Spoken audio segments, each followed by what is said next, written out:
welcome to the Theology Pugcast, and we've got a special show for you today. We're going to be talking about G.K. Chesterton and all things Chesterton, and probably even get into a little bit of his economic and political theory with Distributism. But before we do that, let me introduce myself, then we'll go around the horn and let the other guys do it. Then we have a special guest, and we'll let him introduce himself. So I'm C.R. Wiley. I pastor a church in the Pacific Northwest. I have been an academic, a real estate investor, a home improvement contractor, and I've written books. And I'm actually working on I just got a contract for a new book, and it's going to be fun to write. It's entitled How to Defeat Communism in Your Spare Time. So anyway, that's in the works, and enough about me. How about you, Glenn? I'm Glenn Sunshine. I'm a retired history professor, currently working for Reflections Ministries and a senior fellow at the Colson Center for Christian Worldview. Okay, Tom. I'm Tom Price. I teach systematic theology, moral theology, and philosophy. One of the places at Gordon Conwell Theological Seminary. And today we are joined by a friend of mine, and I'm not going to introduce him. I'm going to let him introduce himself, but we've known each other probably 5 years or so, I guess. Yeah. And last time we were together was out in Minneapolis. We had lunch together. But anyway, introduce yourself, David. So I'm David Deavel. I'm an associate professor of theology at the University of St. Thomas in Houston, Texas. Confusingly, I spent about the last 19, 20 years at the University of St. Thomas in St. Paul, Minnesota. But I was invited by Chris to be on the Pugcast to talk about Chesterton, in part because I've made the study of Chesterton one of the big things that I've done throughout my life, and I've given a lot of talks on him. And in particular, I give a talk annually at the Acton Institute's Summer Acton University on his topic of distributism, his third way economics. But I'm ready to talk about all aspects of all things Chesterton and theological, wherever the conversation goes. Yeah, that's great. That's great stuff. Well, I think the thing that brought you and me together was you did a review of my book, The Purloined Boy, for Chesterton, the official publication of the Chesterton Society. Yes, Gilbert Magazine. Oh, Gilbert. Yeah, that's it, yeah. Gilbert. Yeah, I knew it had his name in it, but I forgot that it was his first name. So anyway, give us a little background on Chesterton. I think a lot of our listening audience is familiar with him, perhaps through his work, Orthodoxy, which is a great work of apologetics. But maybe you can give us a kind of a bigger picture about of a big guy. Yeah, he was definitely a big guy. I mean, as an adult, he was about 6'2", 6'3", and between 300 and 400 pounds at various points in his adulthood. Chesterton was born in 1874 in suburban London. He was baptized in the Anglican Church, but his parents were really more fond of the Unitarian Church. So he spent most of his youth in a kind of theological fuzzy land. He attended the famous St. Paul's School in London, where Milton had gone several hundred years before. He never did go to Oxford or Cambridge. Instead, he went to the Slade Art School. He was a talented artist. Some people have speculated about his neurodiversity, perhaps, but he was certainly into art, and he was also a brilliant man, but not easily pegged into the academic spheres. At the Slade Art School, he said there were two kinds of people: those who did a tremendous amount of work and those who did none. And he was of the second category. The fin de siècle, everybody was experimenting with things, and he himself sort of experimented with the occult, and it turned him away. And ultimately, that vague fuzziness of his Unitarian background was brought to a kind of point at the end of the 19th century as he met a couple of people. One was a woman named Frances Blogg, who would later become his wife. She was a high Anglican, Anglo-Catholic, and he said she was one of the first people he knew who went to church, because she wanted to. The other one was Hilaire Belloc, an Anglo-French thinker, member of Parliament, also a prolific author, and they pushed him to think more clearly, and he moved towards Orthodoxy. He that was I think Chris mentioned, Orthodoxy is probably one of the most famous works of his. It was written in 1908. He had written in 1906 a book called Heretics, where he critiqued the people of the day. And he was challenged by somebody and said, well, it's easy to take pot shots at everybody else, but what about saying what you believe? And Orthodoxy was the result. It's what he called a slovenly autobiography. Other people call it a kind of a pre-theology or a philosophical theology. We can talk about that. But he continued his development and continued to write many books. The Ignatius Press collected works are probably going to total about 50 volumes when they're done. The problem is they keep finding articles he wrote for people, works that he wrote. So Orthodoxy is the big one. Everlasting Man is probably the other great work. It was a response to H.G. Wells' An Outline of World History, and Chesterton wanted to tell about what world history would look like from the Christian point of view, and so he did. He wrote other works on Thomas Aquinas, Francis of Assisi, and then, of course, he wrote many works that you'll find his Distributism in, particularly What's Wrong with the World and An Outline of Sanity, as well as many other works. He converted to Catholicism in 1922. So it was about 14 years after Orthodoxy. And he was beloved by many Christians from all different groups. He was a little bit hard on Calvinists, but many Calvinists do love him. There's actually an annotated Orthodoxy that was done by a Reformed theologian about 5 years ago. He died in 1936 at the age of 62.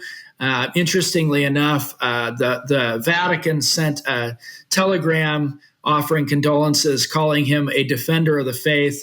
It was not allowed to be printed because, as historians know, defender of the faith is the title that was given to the English monarchs since Henry VIII got it when he wrote against Luther before his own tragic marital affair.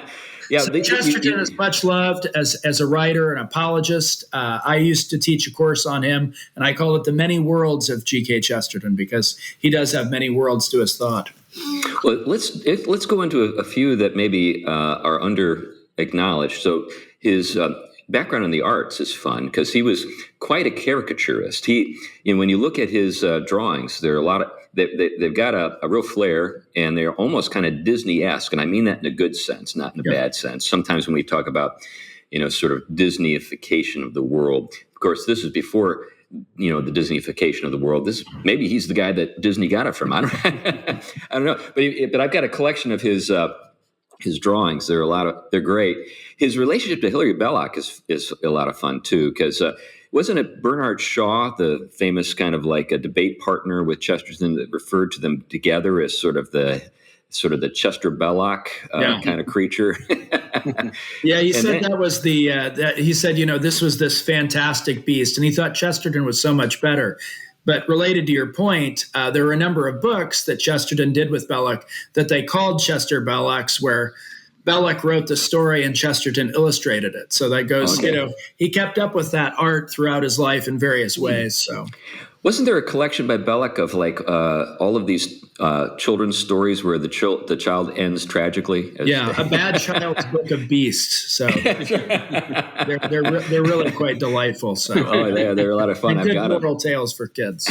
That's right. The kid who slams doors and then he dies. I can't remember. That's right. Yeah. Most of them get eaten by creatures or swallowed up by the earth or something. So. Right. Kind of the sort of thing that we associate with who is the guy who wrote Charlie and the Chocolate Factory? Just drawing a blank. Dahl.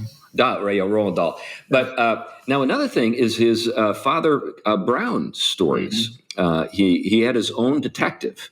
Mm-hmm. Can you talk a little bit about that? Yeah, so Chesterton loved detective fiction. He was actually one of the first members of the Detection Club. That he was actually the first president of it, with people like Agatha Christie, Dorothy Sayers, Wilkie Collins. I think in his late age was still alive. Chesterton came up with this idea for a clerical detective. It wasn't the first one in history, but perhaps it was one of the most successful, in part because he met a character named Monsignor John O'Connor, who was an ordinary parish priest. He met him at a party, and they got to talking about various, immoral things that were going on, especially occult things. And at various points, this priest would say, "Oh, no, that's not how they do it. They boil the goat," and explaining exactly what was happening. And Chesterton said, "How on earth would you know that?" And he said, "Well, you learn a lot of things in the confessional." And,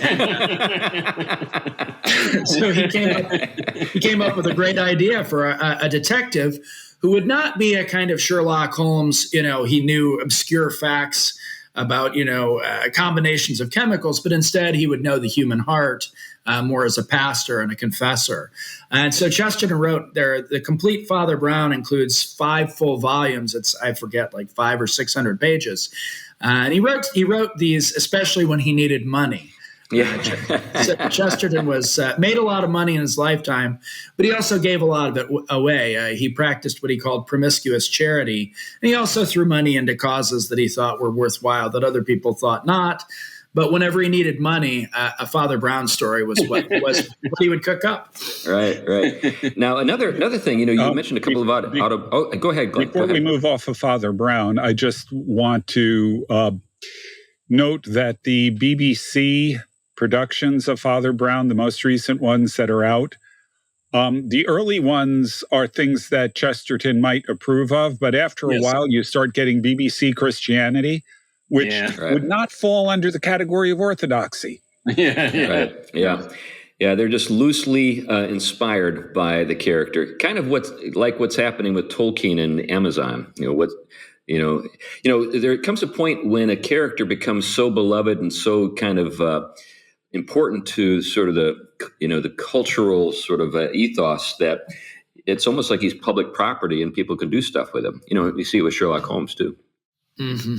Yeah, lots of fan fiction out there. I've actually reviewed, reboots or reimaginings of Chesterton novels, and most of them, I don't think they would meet his approval. So.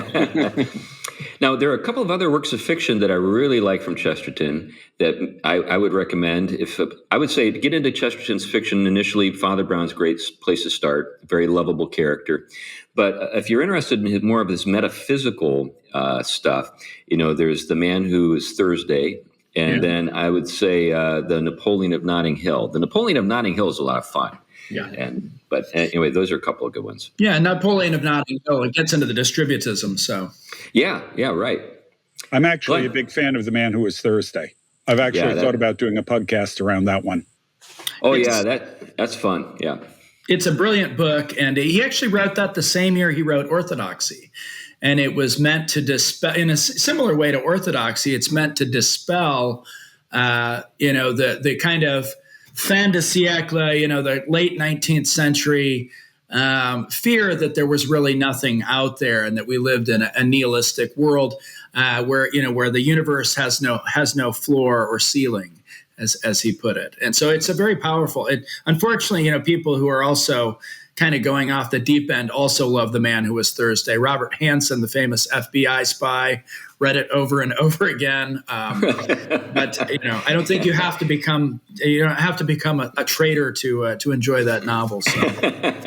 Well, it's interesting because this is kind of where a couple of aspects of his work come together, because you have these stories that are really drawing off of the kind of the religious and philosophical vision he's also learning and writing about and participating in. I mean, people speak very highly of his work on Aquinas, especially in terms of getting a hold of the metaphysics and articulating it. And I've heard, and read a lot of very accomplished Thomists still reference that work. Maybe you could speak a little to that. Yeah, so Thomas Aquinas' book, I mean, it's fascinating. The story of how he wrote this was pretty interesting. He'd had this idea and he decided to go for it. And so his longtime secretary, Dorothy Collins, he said, come in here. And he basically dictated, about half the book over a week or two. And then he said, Dorothy, go to London and get some books. And she said, "What books?" And he said, I don't know. Ask Father Martindale, or these famous Jesuits who was at the time in London. And so she went, procured a bunch of the books, brought them back. He flipped through them, carefully, and then dictated the rest of the book. But that book is very powerful, and as Tom said, many accomplished Thomists have said things. Etienne Gilson, the famous French scholar of Thomas Aquinas, basically said, I've studied Thomas all my life, and this book makes me despair that I could not write something like this. Joseph Pieper, who was a German, was a little bit more, he had to get in a little bit about how it wasn't quite academic for that, but essentially he said, yes, but it is still genius. Jacques Maritain, similar sorts of comments. So a lot of people have used that to get at the heart of what Thomas's ideas were. And that's one where he's not hard on Calvin so much in that book, but he's Luther. Hard on Luther. So. I loved the book. I read it years ago. The Dumb Ox. The Dumb Ox, the name of it, which is, I guess kind of the nickname that they had for him in the University of Paris, and his classmates didn't see his talent. But getting to Chesterton and his approach. So here's my theory. There are some rare people in the world who can kind of get to the heart of something really fast. They just have sort of a nose for it or an eye for it, and they just intuit. They kind of are introduced to a particular system of thought, and they just jump to it, the center of it, and say, this is what it's all about. And I've heard the description of, how Chesterton went about writing this, biography on Thomas, and heard the same story that you told. And I thought that had to be kind of the way he operated all the time, because he was so prolific and was able to engage such a wide range of subjects. There was no way that he just spent all of his time coming through books line by line. He knew how to kind of leap to the center of things pretty fast. Yeah. I think that's part of his gift, is that he was able, a lot of people criticize him because, they say he has no dates in his books, or he gets the dates wrong. And there's a certain amount of truth to that, but it's better to get the dates wrong and get the ideas right than the opposite way around, in my view. And he did have an astonishing mind for detail and for quotations. Part of the reason why I think, people will say the same thing about his quotations, that many of them are, slightly off. But that's because he was that old-fashioned kind of guy who read these things and he didn't look them up. He quoted them as he remembered them. Right. And, many of them, I suppose, are probably happily misremembered. Maybe he's improved them a little bit. But I think that's the key, though, is that he wanted to get to the heart of the matter and not stick around the edges of the footnotes. So, when I think about people from the past who would have done great on Twitter, Chesterton would rule Twitter. He just had a way with the pithy, kind of statement. People who read his books, they get frustrated because, if you're a person who underlines or puts check marks or stars by, you're doing that about 6 times a page. It's these witty formulations, and some people some people criticized his prose style. They said he was often known as the Prince of Paradox, and they said that he went for sort of witty formulations at the expense of truth. I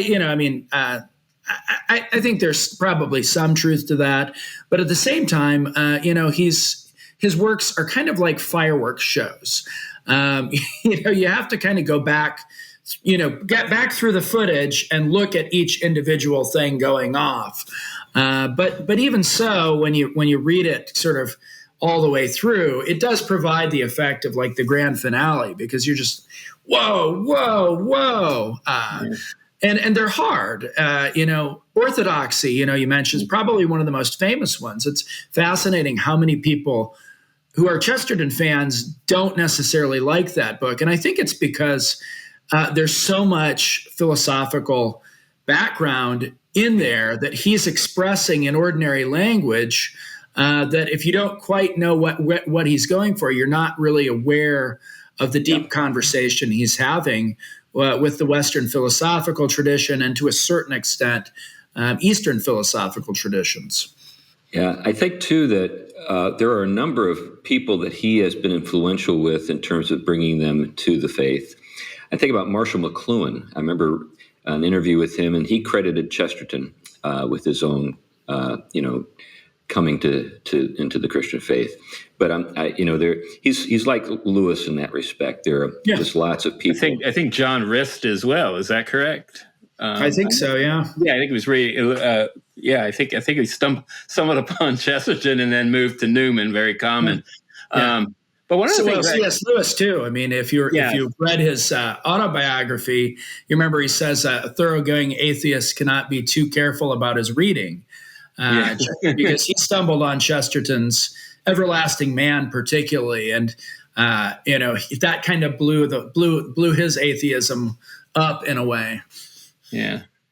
And they were kind of, I think, back to your point about his style and approach, and I think especially in Orthodoxy. But one of the things I remember, even from the first time I read it, was there's a boldness to it that did speak, like you said, from a deep well of the philosophical traditions and theological conversations.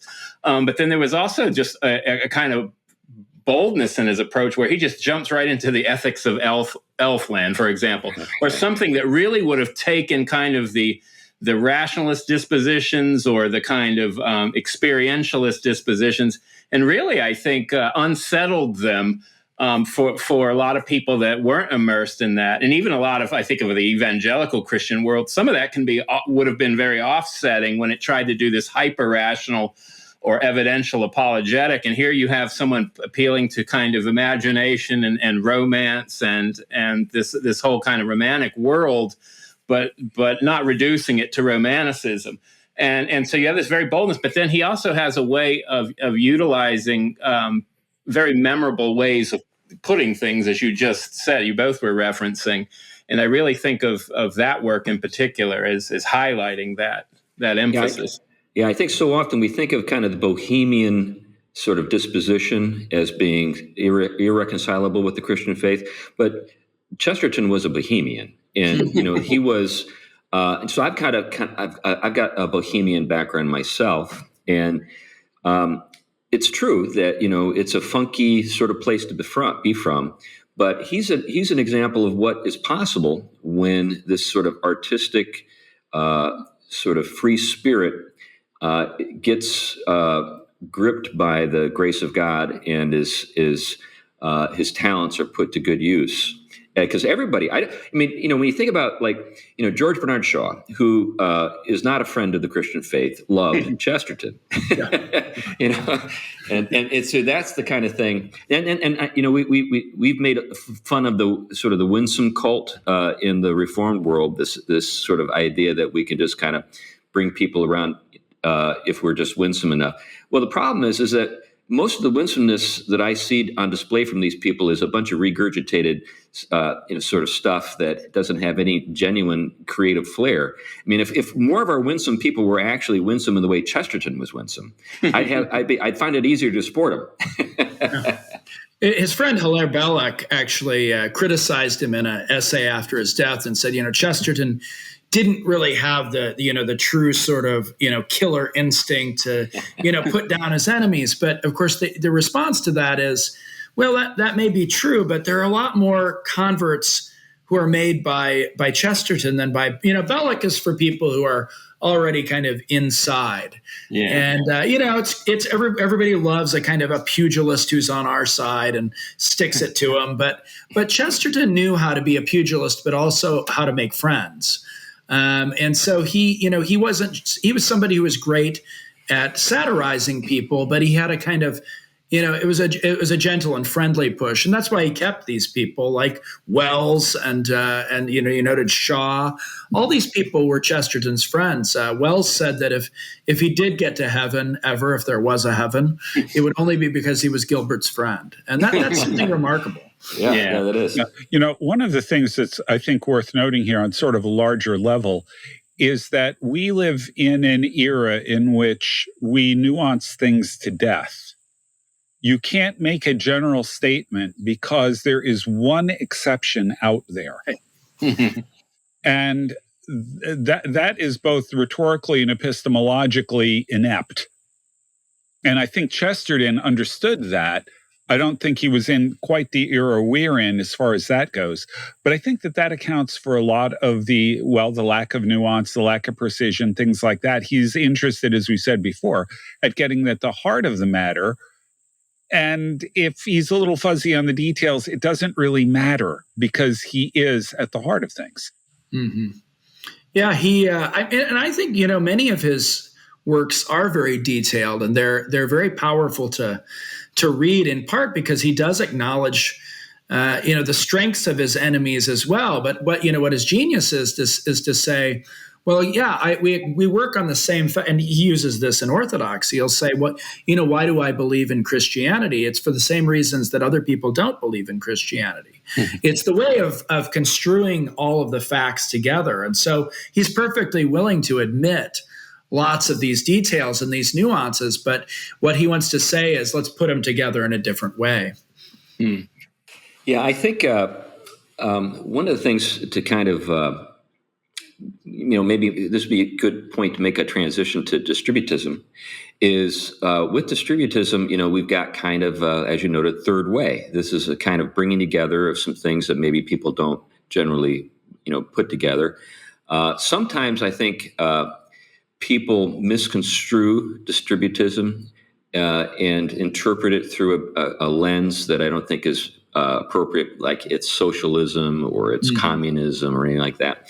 When in fact it's neither of those things. It's not exactly Jeffersonian agrarianism either, but there are similarities to things. So can you give us a little definition of distributism, David? Yeah, so this was the term.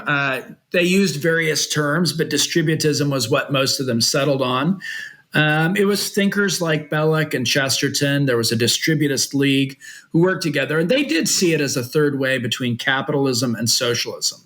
And they said, well, to their way of thinking, to Chesterton's way of thinking, socialism is where the state owns all the means of production and controls them.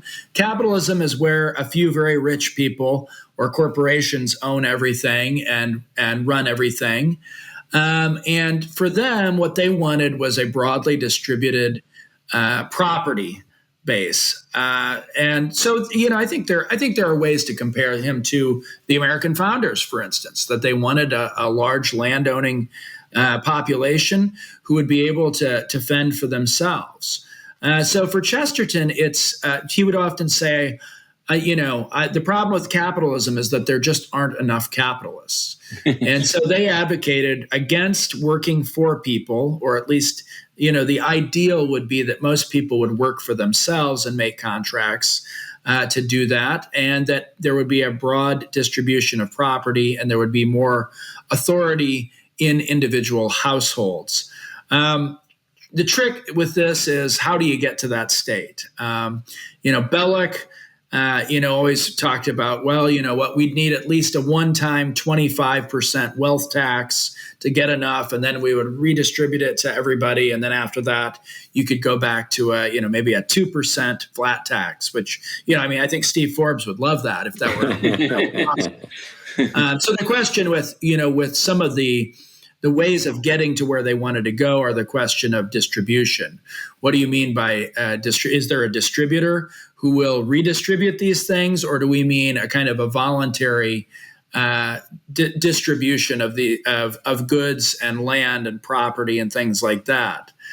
So that's basically what they wanted. And they thought of themselves, most of the distributists, not all of them were Catholic, but most of them were, as simply applying the insights of Catholic social thought, particularly as enunciated by Pope Leo XIII in his 1891 encyclical Rerum Novarum on the new things, or Pope Pius the 11th in his 1931 encyclical Quadragesimo Anno on the 40th anniversary of Rerum Novarum. And so they leaned sometimes towards a kind of a corporatism, where the government and corporations and people would all work together. But I think the basic idea of widely distributed property and individual initiative, I think is a sound one. So, yeah, I think that, when I think about distributism, I think of an ideal. Chesterton is an idealist, and the term ideal is not a bad term. What you have is to say, okay, this is something that would be great, isn't it? Something that would be great, wouldn't you agree? And then, the secondary, tertiary matters are concerned, how it's possible to kind of bring those things about. But I think sometimes people are too dismissive of ideals because of the problems with getting to the ideal, so they'll just say, well, that's just a bunch of building castles in the clouds. So, don't waste your time with that. But I think that this ideal is, you noted something that they were reflecting on Catholic social doctrine to develop, but I see similarities in other places. I mean, when we think about, say, Kuyperian sphere sovereignty and the importance of being able to exercise, your creative energies in a particular sphere that you inhabit, and the idea that property is in some sense an externalization of your own sort of inner life. And these things, come together. So when I've talked to, distributists in the Catholic world, and I'll bring up, say, Kuyper, they'll say, "Oh yeah, that's just the Reformed way to say the same thing." Yeah, right. But also, when I made the quip about the agrarians, in America, the Southern agrarians, but also, the traditional Republican ideal, that you see in the Greek polis and so forth. It all comes together, the idea that the physical world and the economic sort of activity that we engage in with it is a school of virtue. It's a way for us to work together in a communal order, but at the same time recognizing each other as sort of, independent agents and not sort of trying to control each other. And anyway, so the parallels. Yeah. This is one of these fun things. Chesterton would refer to Hudge and Gudge, and by Hudge he meant big government, and by Gudge he meant big business. Now, why he didn't make the G government, who knows? There's some reason behind that. Dale Ahlquist, the president of the Society of G.K. Chesterton, likes to refer to a third one that we now have, which is sludge. That's big environmentalism. But what Chesterton and Belloc said was, look, this is the problem, is that what we have is what they call business government, or the servile state. And that's so although they had their own sort of leanings in certain ways toward a kind of corporatist model where the government is interlocked with businesses, they recognized that was a real danger in the here and now, that large corporations and very rich people can combine with governments, to take over things. And we see this with the you don't have to be a crazy conspiracy theorist to say that those people at Davos at the World Economic Forum don't really have ordinary people's best interests in mind. Unfortunately, there's too many video clips of them saying what they really believe to think otherwise. And that's what Chesterton and Belloc were worried about, the distributists were worried about. And they thought that, not in the kind of way perhaps necessarily that Marx would think this, but maybe more in the way Solzhenitsyn thought that, Solzhenitsyn complained that the businessmen would sell the communists the rope with which to hang themselves, just as Lenin had said. And so they were worried about that, and they wanted that independence. You mentioned the Napoleon of Notting Hill, a kind of situation in which the main character, Adam Wayne, declares, sort of sovereignty in Notting Hill, a neighborhood in London, and brings back the old ways. And that was something that they wanted, was that independence of the household and of local communities. And perhaps it's no surprise that many of the distributists now will call themselves localists. Right. Yeah, I think I think it's worth noting, this is me in my historian hat, it's worth noting that Kuyper and the Belloc, Chesterton, and others are all living at about the same time. Yeah. So they are responding to the kinds of things that are emerging in their era and responding, not surprisingly, in parallel ways. And the fear that they saw of, what was it, Hudge and Budge? Or Gudge? Hudge and Gudge. Hudge and Gudge. The fear that they saw of business and government allying themselves, that is actually the technical definition of fascism. Yeah. They saw it coming, and we're seeing it in new forms today, but it's essentially still a very similar kind of problem. But what's interesting to me is that coming from different theological and philosophical backgrounds, you get Kuyper and the distributists coming up with parallel answers. I like I said, for me as a historian, I find that facet of this very interesting.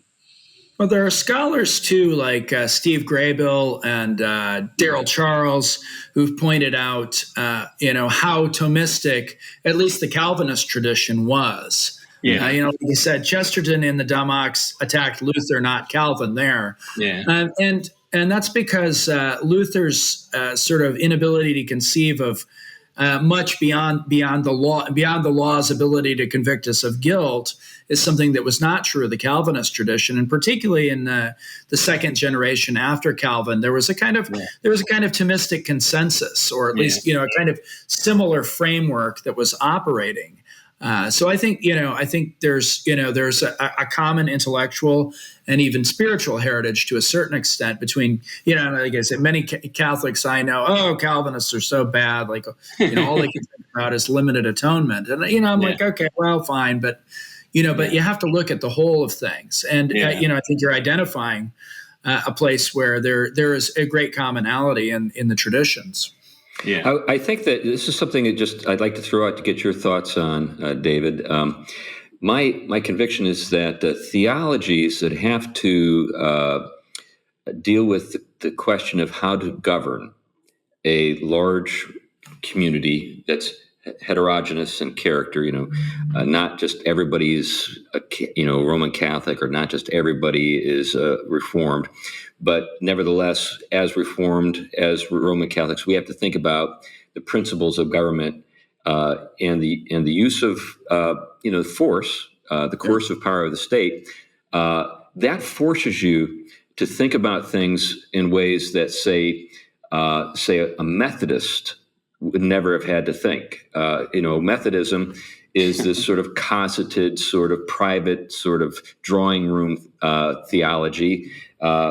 It's associated with Anglicanism, but it never had to do the work as Methodism with regard to a theology of rule. Yeah. And I think that some of the you mentioned the Thomism, sort of the nature of the law and so forth. I think these are things that the Reformed and Roman Catholics have had to deal with. What about the law? Is it all just make you feel guilty and sort of focus on your personal salvation, or is there something sort of more inclusive that's being addressed? My late friend Charlie Rice, who was a longtime law professor at the University of Notre Dame, he would go on the local Christian television station, and he was on there several times with R.J. Rushdoony, the theonomist. Oh yeah, sure. Background, taking the Old Testament law and applying it. And Charlie was like, "Yeah, you're on the right track. You're not quite, but there was a similarity. It was that understanding that revelation is whole, and there's an organic relationship between the Old and the New Testament that is going to guide us. It doesn't give us instant answers, especially as Chris points out, especially when you're dealing with anything larger than a small community that's religiously homogeneous. And, people like to, I suppose just as Catholics and Calvinists fight, other people will lump Calvinists and Catholics together. They both had bad experiments in theocratic or, quasi-theocratic. But at the same time, these are real questions. And I'm not into the, there are a small group of Catholics who are integralists who want to bring back the sort of the Catholic. I'm not really into that. I think that's a mistake. But at the same time, we're facing real questions these days as Christendom is evaporating, and as the common cultural understanding of what the human person is and who God is evaporates. We have to ask the questions.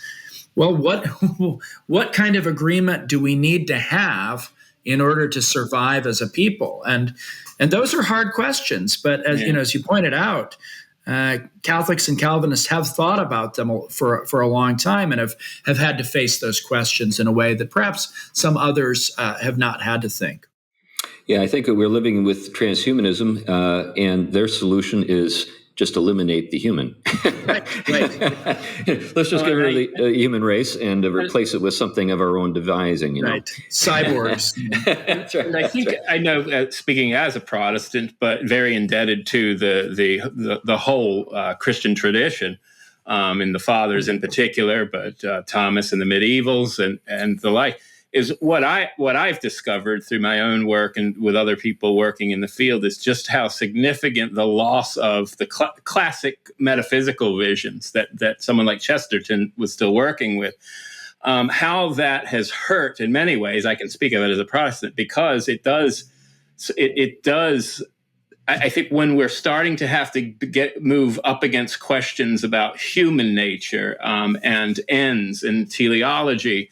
A lot of people in our camp aren't used to doing that. And the minute we mention some sources that may help them, even if they have to be kind of aligned with some of the other core convictions of this tradition, they get very suspicious and want nothing to do with it and start hurling kind of the old names, and they're losing the very riches they actually have. Someone like Vermigli, for example, who was originally a Catholic, converts during the Reformation, great friends with Calvin, but an outstandingly committed Aristotelian and Thomist, and was able to engage those questions and actually retard the spread of nominalism and the like in the Protestant world for at least several, for a longer, slowed it down. Let's put it that way. And I think that's one of the things that hurts us is the fear sometimes of delving into those theologians that we all can lay claim to as Christians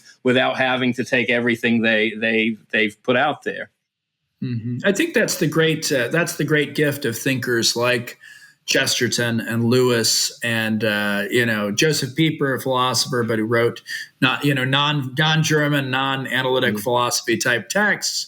Is that their late Father James Shaw used to refer to the little guides to the great thinkers. Because people today don't have, as you point out, Tom, they don't have the background to understand the philosophical importance of these things. Yeah. And so you need these figures who will introduce how important they are. I mean, Chesterton's orthodoxy, as I said, is very difficult because it's dealing with this Western philosophical heritage. Yeah. And, there's a very good little book by a guy named Scott Randall Payne on Chesterton's orthodoxy. I can't remember the title at the moment, but it's basically, he's a philosopher and he's trying to show what Chesterton's doing with the tradition to argue against the kind of nihilism and the kind of subjectivism that was really starting to sweep the Western world. So Chesterton's really arguing for a very traditional way of seeing the world that, as I said, is a kind of pre-theology. Yeah. You have to have this in order to look aright. Yeah. So when we think about the economics, what we have is Chesterton developing his proposal or supposal with regard to distributism roughly at the same time that people are trying to institute Marx and his thought. And then you have the rise of progressivism in the West with the sort of the administrative state. people like Woodrow Wilson and Teddy Roosevelt and those folks. So this is the way not taken, in other words. It's the third way, but it's the way not taken. But are there any examples that maybe you can point to, David, that you think actually sort of at least are sort of an attempt to embody these principles?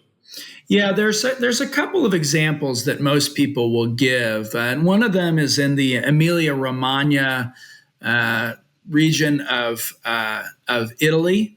So there's a lot of more cooperative businesses, and then there's an area in Spain. I've suddenly blanked on the name of this area, but it was the Basque Country. It's in the Basque Country, and there's a company that was founded by a priest and a group of Catholic lay people that was meant to be a kind of cooperative that was living out these values, and it's still around today. Now it's a massive corporation that people are usually referring to when they talk about this, but it's got something like 80,000 employees, and not all of them are really in the cooperative.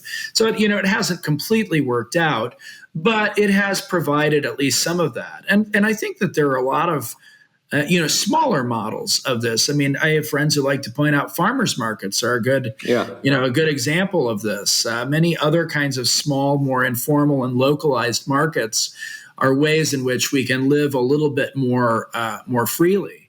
The question is, this is part of our present discontents is, the internet, especially the kind of less cloistered internet of maybe 15 or 20 years ago, was sort of making possible, something more along the lines of this decentralized and distributed economy.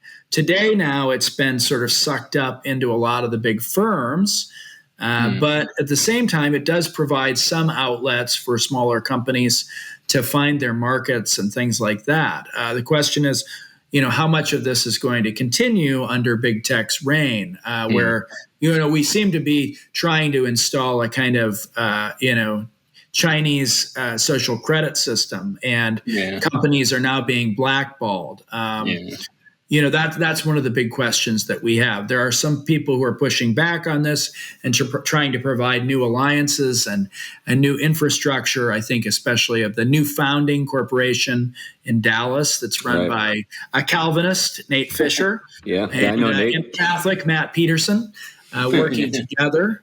But we need more people to be working on this project of taking this road not taken. Yeah, speaking of that particular effort in Dallas, we're going to be, hosting a conference here in Southern Washington, and some of those guys are actually going to be with us. Great. Talking about what they're doing at the conference. I guess, let's just sort of freewheel this a little bit. It's kind of amusing to think about the Wild West of the early internet, where everybody thought this was going to be sort of like the way for us to all be free. And now it's becoming kind of that Orwellian thing that, we feared it might become. One of the things I think that is a hard thing for us to reconcile ourselves to is the role of the government in keeping some of these things in check. So, for example, BlackRock, the big, venture capital firm, which has decided to save the world, by imposing, liberal sort of shtick on every corporate entity that it gives money to or funds. There are a number of states now that are threatening suit with BlackRock.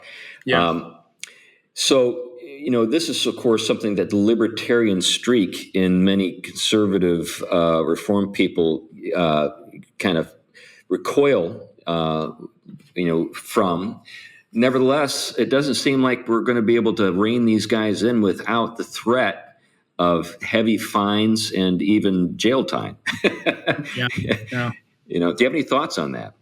Yeah, I mean, one way to think about it is I do think that, I wrote an essay a while ago on what, can I be a libertarian or something like that? And it seems to me that many people do have a libertarian streak, and they recognize that there has to be a proper freedom of action and letting people make their own decisions, particularly in the marketplace. That's constrained by certain limitations of the moral law and such like. Other, libertarians, go in the transhumanist direction, and they want to make it up. And I think, you have kind of, two similar visions of liberty. In one, I think you could group, Chesterton and Michael Novak and all sorts of people as being libertarian in general. And the other, you're not. It's so too with government. I think, for both Calvinists and Catholics, government is not an alien thing that is imposed upon us, but is a natural part of human society. Very dangerous part of human society, but a natural one nonetheless, just as the family is.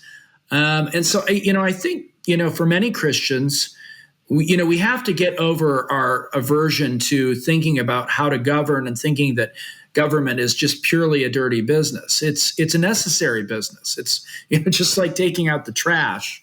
Lots of people don't want to do it, but it's got to be done. And will you get dirty? Quite possibly. But this calling that we have to actually imitate Christ and to participate in his own role as not only priest and prophet, but as king, has to happen not only in our everyday lives, but also in our society. And that's going to require using force and authority in ways that sometimes we would prefer not to do, but are necessary. Yeah, maybe a good way to think about this is we're willing to use force, but we really would rather not, as opposed to just sort of we never use force, or force solves every problem. Right. It's another middle way. Right. That's right. Right. So as we kind of elaborate a little bit on Chesterton and what he's left us, what do you think would be his preoccupation today? I mean, what would be the things that would he just be still, concerned about the same things in your opinion? I think that his stuff is relevant. You can read it like it's today's news. Yeah. But at the same time, maybe he would be interested in some other things. Have you given that any thought? Yeah, well, I mean, there are I think he would be interested in many of the same subjects because they are perennial. It's one of those things where, the preoccupations are the same, only the names and perhaps the technology has changed. But he was looking forward to things like the internet in his own time, sort of imagining ways in which people could write down their own ideas and draw their own pictures in the public sphere in some sort of, higher. He had no idea about how it was going to look like, but he knew that would be there. But I think it would be the same issues, and particularly the notion of what it means to be human. He saw this notion of getting rid of the family and of marriage, and he thought that the central revolution that we had to have socially was the revolution of the family, in which the family again takes center stage and is not simply an agent of the government, but instead is the primary thing with its own authority, its own Kuyperian sphere, its own place in the subsidiarity chain, however you want to formulate it. I think he would think that those were the main questions. And I think he would not be surprised at the direction of transhumanism, because he understood that what people wanted was to flee from actually being under the limits that God has imposed by us by being human. People were already doing the same kinds of things that they're doing today in odder sorts of ways. But today, I think he would be talking about the same things, and I think he would probably still be a skeptic in certain ways of capitalism as it's lived out, because, as I think Glenn pointed out, it's crony capitalism that goes at least definitionally toward fascism. I think he would be worried about that, and I think he would be still proclaiming that need for independence, and he would also be proclaiming the main thing that people need to understand is that that without God, the whole thing doesn't make sense. Yeah. So, any thoughts you guys have or questions you have for David here as we're kind of bringing things into a close? I was just kind of thinking as we were talking about it, how the time of Chesterton and after Chesterton, there really was, interestingly, these calls to, the human being as the center of all things.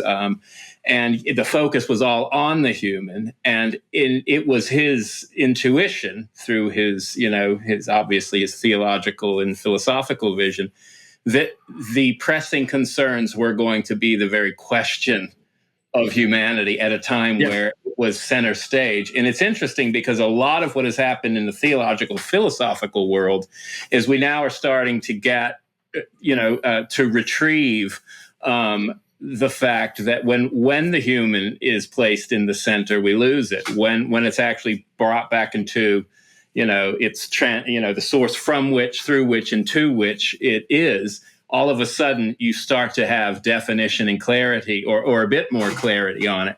So I was just I was thinking about how that the irony that the age he was in emphasized the human so much that he was already intuiting the loss of the human. Yeah. He said that in the end, everything would be a theological dispute. Even 2 + 2 = 4. Well, that's right. Yeah. And that's really where we are today. We've completely lost reason. We've lost almost all of these things, and we're down what he called the hardest groove of all, the groove of progress. Yeah. Mm-hmm. Do you have any thoughts, Glenn? Yeah, I'm reminded of something. I don't remember whether we talked about this on the podcast, but there are certain people that you look at that look almost prophetic in terms of where they, things that they've said about where things are going. Lewis is one of the obvious examples, Francis Schaeffer more recently, and to some extent Chesterton. And I think that the reason for this is that they were able to take a clear and unvarnished look at the ideas that were circulating in their society and ask themselves the question, if these things are allowed to take root, what happens? Where does it lead? You're dealing with Chesterton, even with Lewis, to some extent, you're dealing with a culture that's got a strong residual of Christianity in it. So that the things that they talked about weren't visible at the time. But understanding the logic, getting, as we said about Chesterton, getting at the heart of the ideas, they could see where they end up. Yeah. So, David, as we kind of wrap things up here, there are a couple questions I have. One is there anything in sort of Chesterton's studies that is under sort of written about or underappreciated that you'd like to see more work done in?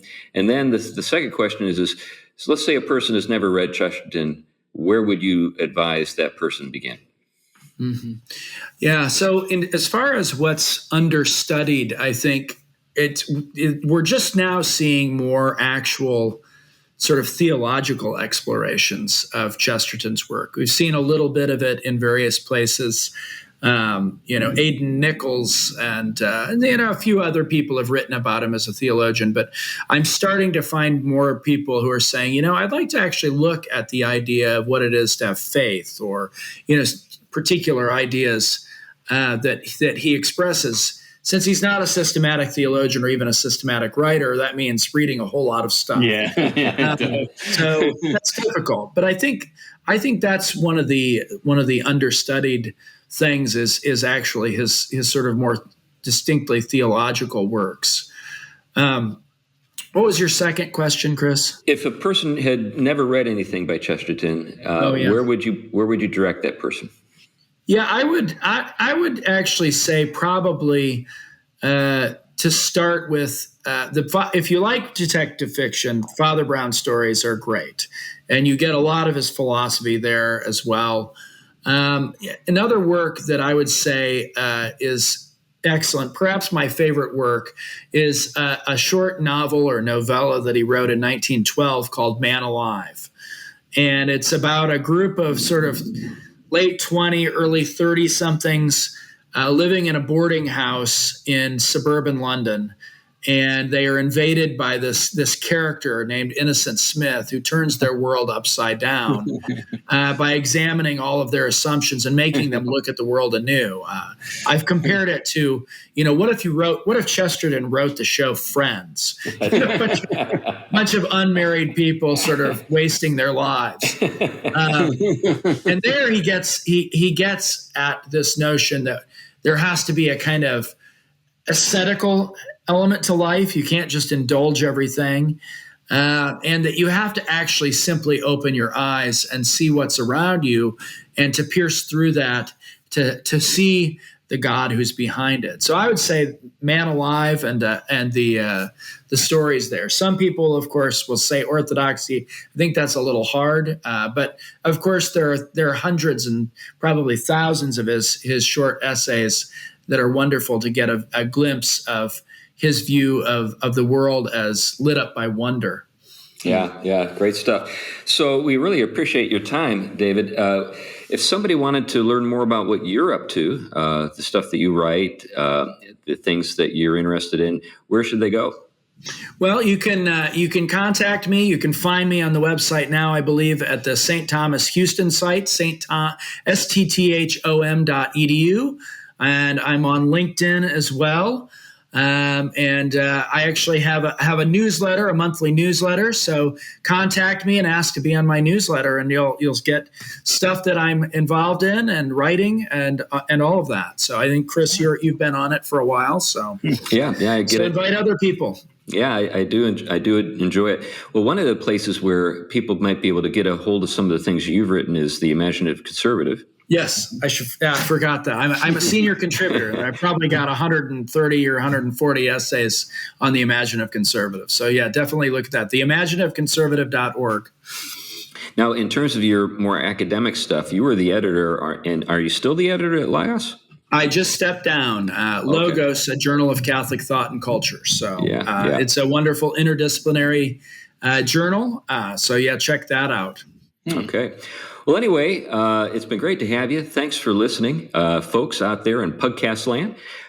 We, as you know, enjoy talking about people like Chesterton and talking to friends like David. And we appreciate the fact that a number of you support us on a monthly basis through different formats or forums.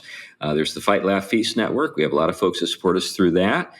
We have people who support us on Patreon. We actually have a growing number of Rousseau's assassins there.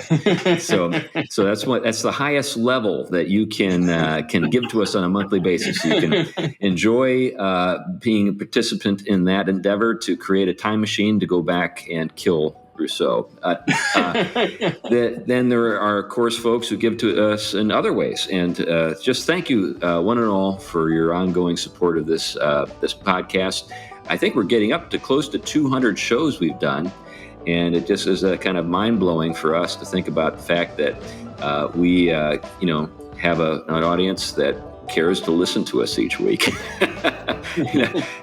Our own wives won't do it.